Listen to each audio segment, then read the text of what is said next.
मणिपुर हिंसा वो मुद्दा जिस पर विपक्ष ने महीनों से सरकार के खिलाफ मोर्चा खोल रखा है। वो मुद्दा जिसको लेकर सदन में अविश्वास प्रस्ताव लाया गया, जिसकी दुहाई देकर पूरे सत्र को चौपट कर दिया गया। एक भी दिन सदन की कार्यवाही ठीक से चलने नहीं दी गई। विपक्ष लगातार प्रधानमंत्री से मणिपुर हिंसा पर स्टेटमेंट देने की मांग करता रहा, लेकिन जब वो मौका आया, यानी कि अविश्वास प्रस्ताव पर चर्चा के तीसरे दिन जब प्रधानमंत्री को अपना बयान देना था, तब विपक्ष ने क्या किया। गुरुवार को लोकसभा में जो हुआ वो हर किसी ने देखा। अविश्वास प्रस्ताव तो गिरा क्योंकि सरकार के पास नंबर्स थे, लेकिन विपक्ष मणिपुर पर सार्थक चर्चा के उद्देश्य से लोकसभा में जो प्रस्ताव लेकर आया था, लेकिन उसकी सार्थकता नजर नहीं आई। विपक्ष के सारे नेता बोल लिए, लेकिन प्रधानमंत्री जब उनका एक एक कर जवाब देने लगे तो विपक्ष सदन से वॉकआउट कर गया। हो सकता है यह विपक्ष की रणनीति हो, लेकिन इसमें सार्थक चर्चा का भाव कहां पर है, रचनात्मकता कहां पर है, मणिपुर की चिंता कहां पर है। 3 दिन तक दोनों ही पक्षों ने एक दूसरे के खिलाफ जमकर भड़ास निकाली और चलते बने। मणिपुर पर अगर चर्चा हो रही है तो एक दूसरे पर आरोप लगाने की बजाय विपक्ष कुछ सुझाव देता, कुछ समाधान बताता और सत्ता पक्ष भी अपनी तरफ से कोई निदान बताता या फिर विपक्ष को गंभीरता से सुनता। हो सकता है कि दोनों तरफ से रचनात्मकता दिखती तो मणिपुर जैसी समस्या के हल का भी कोई रास्ता निकलता हुआ आप और हम देखते। आज इसी मुद्दे पर चर्चा करेंगे, मेहमानों से समझने की कोशिश करेंगे, लेकिन उससे पहले आपको सुनवा देते हैं प्रधानमंत्री मोदी ने जब सदन में वो सरकार के मुखिया के तौर पर अविश्वास प्रस्ताव का जवाब दे रहे थे तो मणिपुर हिंसा को लेकर क्या कहा। जिनका भरोसा नहीं होता है वो सुनाने के लिए तो तैयार होते हैं, लेकिन सुनने का धैर्य नहीं होता है।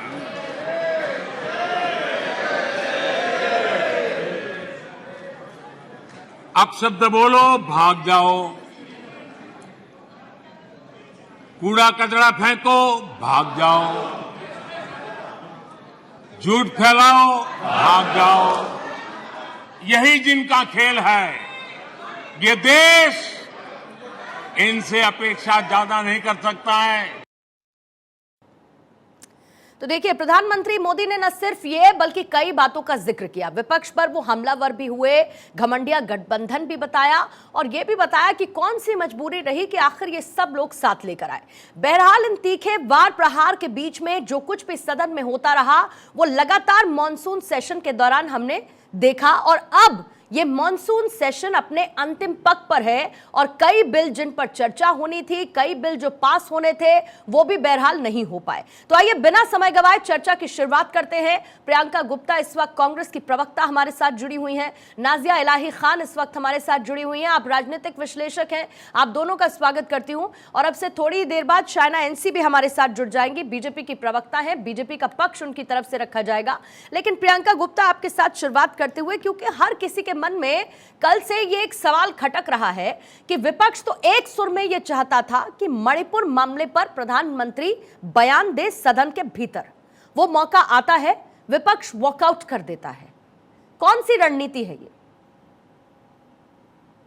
जिस तरह से कल पूरा देश इंतजार कर रहा था, सिर्फ मणिपुर की जनता नहीं बल्कि विपक्ष ही नहीं बल्कि पूरा देश इंतजार कर रहा था कि प्रधानमंत्री जी मणिपुर के मुद्दे पर अपनी संवेदनाएं व्यक्त करेंगे, पर जिस तरह का माहौल संसद में देखने को मिला, उसमें क्रिकेट की बातें हुई, उसमें जो है ना एक तरह से देखिए आप किस तरह से ठहाके लगाए जा रहे थे। मैं समझती हूँ कि पूरा देश निराश था, पूरा देश निराश था कि जिन संवेदनाओं की उम्मीद प्रधानमंत्री जी से थी, उन संवेदनाओं की तो कहीं कोई गुंजाइश ही नहीं नजर आ रही थी। बल्कि विपक्ष को जिस तरह से कोसा जा रहा था वो अपने आप में बहुत ही, जो मैं कहना चाहती हूँ कि जिस तरह से विपक्ष ने पूरी कोशिश की कि प्रधानमंत्री जी मणिपुर पर बोले, पर प्रधानमंत्री जी 1-1.5 घंटे तक मणिपुर पर नहीं बोला।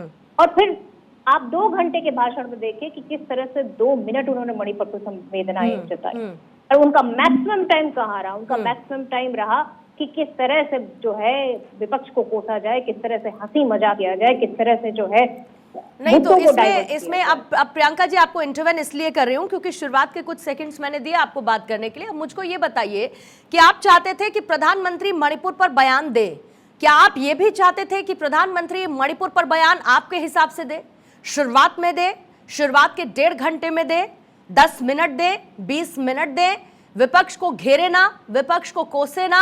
इसमें कौन सी नई बात है? वार पलटवार अगर पक्ष और विपक्ष के बीच में होता है, क्या आपने नहीं किया? जब आपने अविश्वास प्रस्ताव पर गौरव गोगोई ने चर्चा की शुरुआत की, तो क्या आपने नहीं किया? कि मैं पूछना चाहती हूँ कि प्रधानमंत्री जी जब जिम्मेदारी लेते हैं किसी स्टेट में जाकर, जब चुनाव में भाषण देते हैं, जब वो प्रधानमंत्री जी चेहरा होते हैं इस देश के चुनाव का, प्रधानमंत्री के फेस का, वो बड़े छाती पीट पीट कर ठोक ठोक कर ये बात कहते हैं कि ये देश मेरे सपूत कर दीजिए, मैं इसकी देखभाल करूंगा। आज मणिपुर की जनता पूछ रही है ना, ये क्या मुद्दा विपक्ष नहीं उठाएगा? नहीं, अब आप विपक्ष क्यों नहीं उठाएगा? मैं सिर्फ पूछना चाहती हूँ। कांग्रेस कहाँ किस मोड़ पर खड़ी हुई है प्रियंका गुप्ता? ये समझना बहुत मुश्किल है। कांग्रेस को खुद को नहीं समझ में आ रहा है क्या? आप लोग ये सोचिए, जनता के नजरिए से सोचिए, आप लोग एक मांग करते हैं, सरकार उसके लिए तैयार होती है।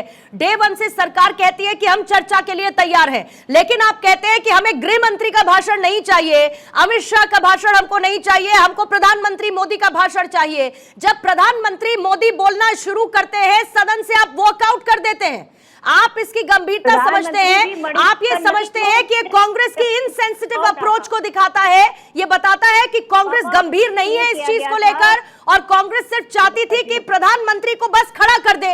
आपको लगा सुबह क्या मल्लिकार्जुन खड़गे ने नहीं कहा कि कोई परमात्मा है क्या सदन में आकर बोल लेंगे? तो पूर्णिमा जी, मैं सिर्फ इतना पूछना चाहती हूँ कि प्रधानमंत्री जी मणिपुर का माँ बोले, पर वो नहीं बोले। और मैं पूछना चाहती हूँ आखिर मणिपुर पर उन्होंने सोल्यूशन क्या दिया? आज पूरी कांग्रेस पूरा नहीं, आपने अमित शाह को नहीं सुना क्या? उसके बाद फॉलोड बाय आपने क्या प्रधानमंत्री को नहीं सुना क्या? आपको कौन से सोल्यूशन की उम्मीद है? नाजिया इलाही, कुछ काउंटर्स मैंने रखे हैं सामने प्रियंका गुप्ता के। मुझको बस इतना समझना है, और ये सिर्फ मुझको नहीं समझना है, ये एक नॉर्मल कंसेंसस है। लोग ये समझना चाहते हैं कि जब प्रधानमंत्री मणिपुर पर अपना वक्तव्य दे रहे थे, वहां पर विपक्ष ने वॉकआउट क्यों कर दिया? क्योंकि वो चाहता तो यही था कि मोदी बोले उस पर, और मोदी बोल रहे थे। ये वॉकआउट विपक्षों ने इसलिए किया है क्योंकि उनके पास तर्क और वितर्क करने की कोई जगह नहीं थी। जिस हिसाब से कानूनी कार्रवाई करनी चाहिए थी, उस हिसाब से कानूनी कार्रवाई का स्टार्ट कर दिया गया था। 6,500 एफआईआर किए गए, सुप्रीम कोर्ट ने इंटरवीन किया, सुप्रीम कोर्ट ने 0 एफआईआर के बारे में बात की, 11 केसेस को सीबीआई को ट्रांसफर किया गया, सुरक्षा दलों को उतारा गया, आर्मी ऑफिसर्स उतारे गए, 0 ग्राउंड पर हर वक्त गवर्नर वहां पर मौजूद थी, और जिन जिन लोगों को जरूरत थी वहां पर वो जा रही थी। इवन चीफ मिनिस्टर ने ये भी कहा था कि जितनी कड़ी से कड़ी सजा होगी वो दिलाई जाएगी। साथ ही साथ मैं बता दूं कि 376D, 354 ऐसे कई सेक्शंस को अमेंड करने की भी बात सुप्रीम कोर्ट से लेकर के लोअर कोर्ट तक चल रही है। और ऐसे मुद्दों पर हमेशा फास्ट ट्रैक कोर्ट में फांसी की सजा, डेथ पेनल्टी की सजा, सेंटेंस की सजा, कन्विक्शन की सजा, ऐसी सजाओं को मुकर्रर किया जाता है। जैसे निर्भया में हमने देखा, जैसे पार्क स्ट्रीट रेप केस में हमने देखा। तो विपक्षों के पास कोई रिप्लाई था ही नहीं कि वो किस बात पर क्वेश्चन। इसी बीच में कल जो प्रधानमंत्री ने कहा, बीजेपी की तरफ से उस वीडियो को ट्वीट किया गया है, और मोहब्बत की दुकान जिसका जिक्र करते हैं राहुल गांधी, उसी को लेकर कहा गया है कि मोहब्बत तो दिल में बसती है, दुकान में नहीं बसती है। और ये वीडियो ट्वीट किया गया बीजेपी की तरफ से। कल जो प्रधानमंत्री ने कहा था, शायना एनसी भी इस वक्त हमारे साथ जुड़ चुकी है। शायना जी, स्वागत करती हूँ आपका भारत 24 पर। सवाल ये है कि क्या पक्ष और विपक्ष एक दूसरे को सुनने का साहस खो चुके हैं? जो रचनात्मकता होनी चाहिए, जिसका जिक्र कल प्रधानमंत्री ने खुद किया कि शायद विपक्ष कोई सुझाव देता, कुछ कहता, समस्या का समाधान निकालने की कोशिश करता, हम उसको सुनते, हम शायद उसको लागू करते। लेकिन बनस्पत इसके, जब प्रधानमंत्री अपना वक्तव्य रख रहे थे जिसकी मांग कांग्रेस कर रही थी, कांग्रेस वॉकआउट कर देती है, विपक्ष वॉकआउट कर देता है। देखिए, बहुत ही अफसोस होता है क्योंकि लोकतंत्र, प्रजातंत्र की स्थिति ये है कि संविधान के अनुसार आप संसद में चर्चा करें। जब आपने इतना बड़ा मुद्दा बनाया कि प्रधानमंत्री को बोलना चाहिए, प्रधानमंत्री को आना चाहिए, प्रधानमंत्री जब बोले तो विपक्ष क्या करता है? विपक्ष एक वॉकआउट करते हैं या फिर बीच हंगामा करते रहते हैं। मैं पूछना चाहती हूँ कि मणिपुर हो या मेघालय हो या फिर नागालैंड हो या फिर आप मणिपुर की बात करें तो इतिहास देखिए, जब हमारे गृह मंत्री ने कल कहा कि कितने सारे सालों से कुकी कम्युनिटीज में ये तनाव रहा है, इतने सारे केसेस कांग्रेस के शासनकाल में हमें पता चला है कि कितने लोग गुजर गए। और अफसोस की बात यह है कि जब आपको समस्या का समाधान करना है या सुझाव देना है कि ये करना चाहिए, वो करना चाहिए, वो होती है जिम्मेदारी। सिर्फ रुकावट की राजनीति करना, नकारात्मक राजनीति करना, अविश्वास का प्रस्ताव लगाना, इसमें आप क्या कर रहे हैं? और देश की जनता सब कुछ देख रही है, क्योंकि देश की जनता जानती है कि ये मौका है हमें एकजुट रहना, हमें सुझाव देना, हमें एक समस्या के ऊपर चिंता के साथ साथ देखना कि क्या पर्याय है। मैं नहीं, but the point is Shaina NC की कांग्रेस ये कह रही है कि शुरुआत के 1.5 घंटे तक अपना अलग ही भाषण प्रधानमंत्री का चलता रहा, मणिपुर पर उन्होंने कोई चर्चा ही नहीं की, और जब हूटिंग होने लगी और उसके बाद देखने लगे कि सदन का माहौल बिगड़ने लगा है, तब मणिपुर पर आए और तब तक सदन अपना वॉकआउट कर चुका था। बहरहाल वो स्ट्रैटेजी रही विपक्ष की क्या रही, लेकिन कुल मिलाकर जो संसद की गरिमा होती है, जो देखने वाला होता है उस सदन को, वो बहुत एक अच्छी तस्वीर लोकतंत्र की, लोकतंत्र के मंदिर की अच्छी तस्वीर नहीं थी वो। मैं लौटती हूं आपके पास शाइना एनसी, प्रियंका गुप्ता इस पर रिएक्ट करना चाह रही हैं, आपसे लूंगी जवाब में। लेकिन जिस वीडियो का अभी मैंने जिक्र किया, जो बीजेपी की तरफ से ट्वीट किया गया, जिसमें प्रधानमंत्री की तरफ से जो कुछ कहा गया था, ये कहते हुए कि मोहब्बत तो दिल में रहती है, दुकान में नहीं, ये एक बार वीडियो आपको सुनवा देते हैं जिसमें प्रधानमंत्री मोदी क्या कह रहे हैं, सुनिए। इसकी जनता भी कह रही है ये है लूट की दुकान, झूठ का बाजार, इसमें नफरत है, घोटाले हैं, तुष्टीकरण है, मन काले हैं, परिवारवाद की आग के दशकों से देश हवाले है।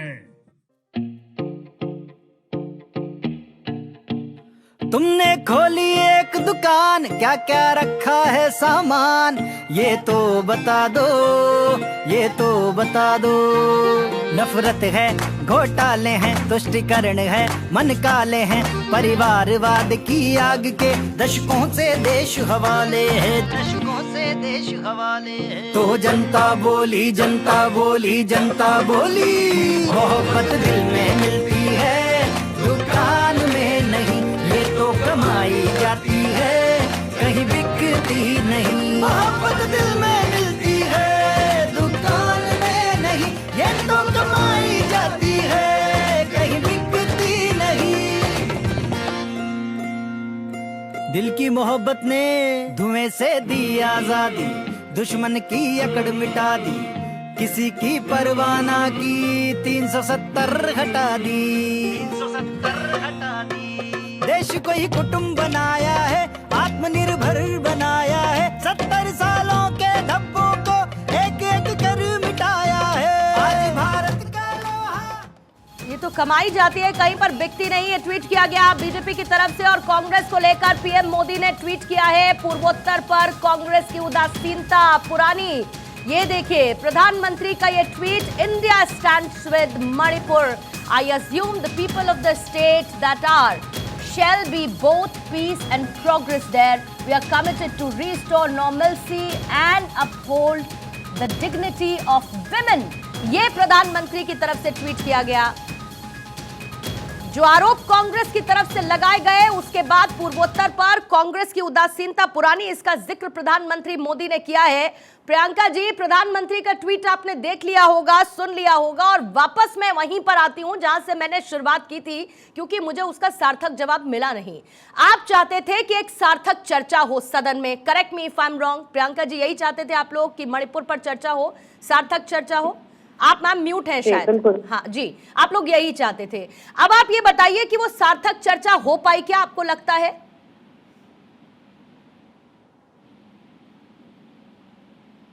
थी, और उन्होंने किसी भी कंक्लूसिव पॉइंट पे पहुंचे। उन्होंने ये बताया कि हाँ, मणिपुर के मुख्यमंत्री की गलती है, वहाँ प्रशासन की गलती है। नहीं, आपकी तरफ से, कांग्रेस की तरफ से, वहाँ औरतों को भीड़ के हवाले कर दिया। अभी आपने तो ट्वीट किसका देखा, दोष है? आपने ट्वीट आपकी देखा डबल इंजन की प्रधानमंत्री का, सरकार है। आपने आज प्रधानमंत्री का ये ट्वीट देखा, आपने वो गृह मंत्री ट्वीट का 3 बयान महीने सदन में बाद। सुना, पूर्णिमा जी, आपने मुझे गृह बोलने का मंत्री मौका का, दीजिए या तो आप बोल प्रियंका जी लीजिए। बात सुनिए, मैंने या क्या तो कहा, आप बोल लीजिए या मैंने मुझे क्या बोलने कहा, का मौका दीजिए। ठीक है, आपने सवाल पूछा तो मुझे सुनिए, जवाब देने दीजिए। मैंने आपसे पूछा, उसका मैं उस उसका ट्वीट का भी जवाब दूंगी, नहीं मैं नहीं, हर सवाल उसका का जवाब कनेक्टेड दूंगी। क्वेश्चन है पर ना, आप आप मुझे उसको जवाब पहले देने सुनिए। नहीं दे रही हैं। ऐसे मत करिए प्रियंका जी, मैं आपको पूरा नहीं, जवाब आप या देने तो का जवाब मौका दे दे रही हूँ और दीजिए, आपको या तो पता है बोलने कि दीजिए आपसे मुझे। जवाब छीन के मुझे नहीं, कुछ नहीं, हासिल आप नहीं मुझे होगा। बोलने नहीं दे रही आपका हैं। समय आप मुझे है, बोलने नहीं दे आप रही हैं मेहमान पूरी के बात। तौर पर बैठी हैं और आप ही नहीं, का नहीं, आप समय है, मुझे समय लेकिन मैं दीजिए। सवाल आपने मुझे पूछूंगी, बुलाया है तो मुझे समय मैं दीजिए सवाल बोलने का। पूछूंगी और आपने आपको मैं सवाल समय भी पूछा, उसका दूंगी। जवाब लीजिए मैं पहले। आपसे सवाल ये पूछ पहले रही उसका हूँ कि जवाब जब लीजिए आप। प्रधानमंत्री ने लिखा कि we are committed to the safety of the women, We are जब committed पहला after 3 दिन, months. अरे After 3 months we are committed, ठीक है मैडम। प्रियंका जी बोलिए। 3 महीने के बाद जब अविश्वास प्रस्ताव आ गया तब आपने ये ट्वीट किया, क्यों नहीं पहले दिन आपने ट्वीट कर दिया? पहले दिन तब आपने आप सुना नहीं था कर्नाटक क्या? चुनाव में मॉनसून व्यस्त सत्र थे। शुरुआत होने से पहले आपने प्रधानमंत्री को सुना नहीं था क्या? उनका पहला संबोधन उन्होंने आपने क्या सुना किया नहीं था? था क्या? गृह मंत्री अमित शाह को नहीं, आपने सुना उन्होंने नहीं था ट्वीट क्या? करके कुछ कहा था आपने क्या? मोदी, लेकिन 3 आपने महीने के बाद प्रधानमंत्री को क्यों आया? सुना ये नहीं सवाल क्या? है। कैसे सुनेंगे आप लोग, तो वॉकआउट कर गई। कैसे है। सुनेंगे आप लोग, तो वॉकआउट कर गई। कहाँ सुन पाएंगे आप लोग, तो वॉकआउट कर गई। शाइना जी वॉकआउट कर गए बताइए तो ना। कहां से सुनेंगे? गृह मंत्री अमित शाह ने क्या उन तमाम सवालों का जवाब नहीं दिया देखिए। जिसका जिक्र इस वक्त प्रियंका जी कर रही है? मॉनसून सत्र के पहले जब गृह मंत्री ने सभी पार्टीज को इनवाइट किया, सभी पार्टीज से संपर्क किया और कहा कि आप भी आपके सुझाव दीजिए, हमें देखना है कि सक्रिय रूप से हम इस मुद्दे को ना सिर्फ हम हेड ऑन ले, लेकिन ये समझ ले कि ये एक एथनिक क्लैश है और एक लॉ एंड ऑर्डर सिचुएशन है। हाँ, हम सब महिला है, हम सब चाहते हैं कि महिला का सम्मान हो, लेकिन उस समाज में जहाँ एक राजनीतिक षड्यंत्र विपक्ष करना चाहते हैं, तो मैं मानती हूँ कि राजनीतिक षड्यंत्र है। I'm so आज sorry. आज What the आप word you are walkout using? करते हैं जब आपको What the word चर्चा you are करना using? चाहिए, जब इसको राजनीतिक आपको षड्यंत्र करेंगे। चर्चा मणिपुर जल करने रहा है का और ये एक राजनीतिक मौका मिलता है षड्यंत्र है। संसद में, वहाँ इस आप तरह की कोई भाषा समस्या बीजेपी का के प्रवक्ता समाधान यूज नहीं कर रही लेते। है, मुझे लगता है कि आपत्तिजनक है। जब अमित शाह जी राजनीतिक षड्यंत्र तो गृह उसको कहते हैं, मंत्री ने कहा राजनीतिक षड्यंत्र कि उसको कहते हैं जब कि राहुल गांधी जी की संसद में सदस्यता खत्म करना। षड्यंत्र उसको देखिए, कहते और हैं कि प्रियंका गुप्ता maximum जी सजा लोकतंत्र मारने उसको के कहते दावे हैं करना। जब राहुल गांधी की मौका था। सदस्यता बहाल हो जाती है। आपके पास एक लोकतंत्र मौका था उसी को कि कहते आप हैं। आपके शाला जी मुद्दे एक सेकंड देखिए सबके बीच सामने में, क्योंकि रखें। प्रधानमंत्री की तरफ से एक और कहते हैं। ट्वीट कर दिया गया है और इसीलिए मुझे वो जानकारी देना जरूरी है। एक ट्वीट तो हमने आपको दिखाया, इसी बीच में प्रधानमंत्री नरेंद्र मोदी का मणिपुर को लेकर ट्वीट आया है। पूरा देश मणिपुर के साथ खड़ा है, ये कहा प्रधानमंत्री मोदी ने, सामान्य स्थिति बहाल करने के लिए हम प्रतिबद्ध हैं। देखिए, पहले जो हमने आपको ट्वीट दिखाया था, ये जो ट्वीट है ये विपक्ष को लेकर है, अपने राजनीतिक विषय की चिंता करे। विपक्ष नॉर्थ ईस्ट के प्रति कांग्रेस की उदासीनता बहुत पुरानी है। Congress has a very old apathy towards the north east, they have never cared for the region. ये कहा गया है कि उनको कभी इसकी चिंता हुई नहीं, कांग्रेस ने कभी भी नॉर्थ ईस्ट की परवाह नहीं की। और इससे पहले जो हमने आपको ट्वीट दिखाया वो भी प्रधानमंत्री की तरफ से किया गया। ये दो बैक टू बैक ट्वीट्स किए गए प्रधानमंत्री की तरफ से। शायना, इनसे आप अपनी बात को पूरा कीजिएगा। और दूसरा, इसी ट्वीट से जोड़ते हुए, कल प्रधानमंत्री ने सदन में ये कहा था कि मैं अपने पिछले 9 सालों के किए गए कार्य के आधार पर यह कह सकता हूं कि नॉर्थ ईस्ट मेरे जिगर का टुकड़ा है। और आज प्रधानमंत्री ये कहते हैं कि नॉर्थ ईस्ट की परवाह विपक्ष को है नहीं, वो सिर्फ इसको एक राजनीतिक विषय मानता है। आप बिल्कुल सही कह रहे हैं। और पूर्णिमा जी, मैं आपको बता दूं कि प्रधानमंत्री जी जब एक प्रचारक के रूप में नॉर्थ ईस्ट में थे, तब भी उन्होंने ठान लिया है कि बेटर इंफ्रास्ट्रक्चर हो, वैसे आमदनी मिले, कैसे लोगों की समस्या का समाधान करें। तो वो उनको कोई कैरेक्टर सर्टिफिकेट विपक्ष नहीं दे सकता है, क्योंकि देश की जनता दे चुकी है। रही बात मणिपुर की, बार बार जब चर्चा करते हैं विपक्ष, में पूछना चाहती हूँ कि जब गृह मंत्री अमित शाह जी ने इतने अच्छे ढंग से लोकसभा में हर एक सवाल का जवाब देते हुए अपना वक्तव्य रखा, तब आपने कोई चर्चा टिप्पणी नहीं प्रियंका जी को की। स्क्रीन सिर्फ पर हंगामा करना, जहां आपको पता है कि प्रधानमंत्री आए हैं और आपको एक फोटो ऑप या एक मीडिया थिएट्रिक्स चाहिए, तब आप निकल जाते हैं। कलावती का जिक्र किया था, उसकी वीडियो देखकर आपको भी शर्म नहीं होगी? चिंता किस है तरह से या नहीं? झूठ परोसा गया चिंता है संसद तो भवन में। प्रस्ताव रखे, चिंता नहीं है और तो ये गृह सिर्फ मंत्री, ऐसे ही ये आप- देश का गृह मंत्री आप कर रहा है। ऐसे ही मुद्दे कर बदल रहा है। बदनाम करने के लिए कर रहा है, ये देश का गृह प्रियंका मंत्री जी कर रहा है। अभी थोड़ी देर कर पहले रहे हैं। आप एक भाषा का जिक्र कर रही थी, कम से कम यहाँ पर इस तरीके से बात मत करिए, मर्यादा रखिए। आप एक गृह मुझे मंत्री के मैं पद पर मर्यादा में बैठे। हूँ, मैं देश मैडम का गृह आप मंत्री एक भी गृह कह रही हूँ और मंत्री, मर्यादा में आप भी हूँ। एक और गृह उनको भी मर्यादा में रहना चाहिए। नहीं मत मुंह पर करें, रोकने से पहले। नहीं कर रहा है, मुझे बिल्कुल इंटरवेंट करना पड़ेगा, बिल्कुल कर रहा है। देश का गृह कम से कम आपसे मैं एक्सपेक्ट नहीं करती ma'am, you are a knowledgeable spokesperson of Congress, please. पर आपको you are quite a knowledgeable spokesperson of Congress, और आप डिबेट्स में क्या कहा जाता है, किस तरीके से कहा जाता है, ये मुझे आपको बताने की जरूरत होनी नहीं चाहिए madam, please. Don't try to make me understand. आप इस तरीके से किसी गरिमामय पद पर बैठे व्यक्ति को लेकर आप नहीं बोलेंगी। आप इस तरीके से गृह मंत्री को लेकर नहीं बोलेंगी, आप इस तरीके से लेकर प्रधानमंत्री को नहीं बोलेंगी, और कम से कम भारत 24 के चैनल पर नहीं बोलेंगी। आप यहाँ से जब बाहर जाएंगे उसके बाद आपको जिन शब्दों का इस्तेमाल करना चाहिए, ये प्लेटफॉर्म नहीं होगा। नहीं मैडम, ये प्लेटफॉर्म नहीं होगा। ये एजेंडा नहीं चला। आपको मैंने मंच दे दिया तो बहुत बढ़िया, आपको मैंने चोक दिया तो मैंने एजेंडा चला दिया, मैडम मुझे इससे फर्क नहीं पड़ता। लेकिन इस प्लेटफॉर्म पर आप अब शब्दों का इस्तेमाल किसी गरिमामय पद पर बैठे व्यक्ति के लिए नहीं करेंगे। That's all। और फिर मेरी आवाज को दबाने की जरूरत नहीं है। मैडम, अरे संसद नहीं है मैडम, यहाँ पर माइक बंद कर देंगे। अधीर रंजन चौधरी कल कह देते मेरा माइक बंद कर देते, अब आप बोल रही है कि मेरी आवाज को दबा रहे हैं। राहुल गांधी जी का अरे कुछ नया लाइए कर दिया। प्रियंका जी, कुछ राहुल गांधी जी का भाषण प्रियंका जी कुछ नया लाइए, प्रियंका जी कुछ नया लाइए, कुछ नया लाइए मैडम, कुछ प्लीज। नया है नहीं कुछ हमारे नया, देश का मुद्दा है और कुछ ठीक है, बहुत एंटरटेनमेंट नहीं चल रहा है। कुछ नया नहीं है तो फिर अब आपको वो माइक नहीं ला के दे सकते। I can say only about Manipur. अगर आप मणिपुर पर सुनना चाहती हैं तो सुनिए, नहीं तो मणिपुर नया बोलने को नहीं, बिल्कुल आप मणिपुर पर ही नया बोल रही थी प्रियंका जी, और उसमें बहुत समय चला गया जब आपने ठीक शब्दों का इस्तेमाल नहीं किया।